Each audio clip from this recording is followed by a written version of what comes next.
ভ্যাটিকানে আপনি যদি half pant ও shirt কাট পরে আপনি আসেন এবং বেশি খোলামেলা আপনার শরীর দেখাতে চান, তাহলে আপনাকে চাইলে এই দেশ থেকে বের করেও দিতে পারে।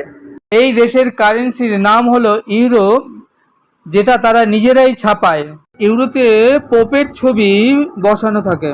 এই ভ্যাটিকান সিটি শহরটি যদিও প্রাচীরে ঘেরা, তিনটি স্থান জনসাধারণের জন্য উন্মুক্ত করে দেওয়া হয়।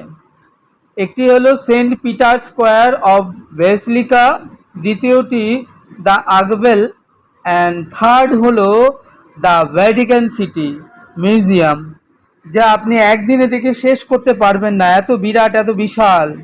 এখানে রয়েছে প্রাচীন রোমীয় ও রেনেসার গ্রেট আর্টিস্টদের শিল্প ভাস্কর্য ও মাইকেল এঞ্জেলের শিল্পকলা আপনি এখানে এলে দেখতে পাবেন। এর অপূর্ব শিল্প ভাস্কর্য নিদর্শন, যা বিশ্বের ভ্রমণ পিপাসু মানুষকে মুগ্ধ করে থাকে। জাদুঘর, গ্রন্থাগার, ইতিহাস ও সংগ্রহশালার বিশ্বখ্যাতির কারণে এই দেশটিকে 1984 সালে ইউনেস্কো বিশ্ব ঐতিহ্য অন্তর্ভুক্ত করেন।